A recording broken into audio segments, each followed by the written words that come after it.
Hi all. Hope everyone is doing good. ముందుగా మీ అందరికీ శ్రీరామనవమి శుభాకాంక్షలు. నేనైతే చాలా సింపుల్ ప్రసాదాలే చేశానండి. ఆహ్, ఏవైతే మెయినో అవే చేసుకున్నాను నేను గూడా. సో, పానకం నాకైతే ఎంత ఇష్టమంటే అంత ఇష్టమండి పానకం. ఇది తయారు చేసేటప్పుడల్లా నాకు మా చిన్నప్పటి రోజులు గుర్తొచ్చాయి. చిన్నప్పుడు టెంపుల్స్ దగ్గర డ్రమ్ముల్లో పోసేవారు గదా! సో, నేను మా తమ్ముడు ఎన్ని బాటిల్లుంటే అన్ని బాటిల్ తెచ్చుకొని ఫ్రిడ్జ్‌లో స్టోర్ చేసుకొని మరీ తాగేవాళ్ళం. అదొక కూల్ డ్రింక్ లాగా. అబ్బా! ఆ టేస్ట్ ఆ రోజే వస్తదేమో నెక్స్ట్ డే అసలు రానే రాదు మళ్ళీ తయారు చేసినా గూడా. సో, ఆ రోజు ప్రత్యేకత అన్నమాట అది. నెక్స్ట్ సలివిడి తయారు చేసేసాను. మీలో ఎంతమంది సలివిడిలో అరటిపండేస్తారు?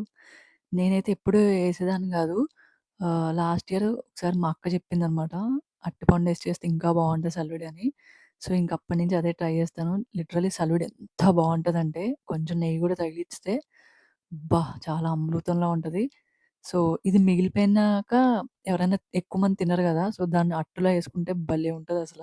ట్రై చేసి చూడండి. అండ్ సలాడ్ ఉందంటే వడపప్పు ఖచ్చితంగా ఉండాలి కదా! సో, వడపప్పు అండ్ పానకం, కొంచెం అరటిపండు నైవేద్యం సమర్పించేసాను. సో, నా దగ్గరైతే రాముల వారి పటం గాని ఏమీ లేదు. సో, డైరెక్ట్‌గా సూర్యభగవానుడికి దండం పెట్టుకొని నైవేద్యం సమర్పించేసాను.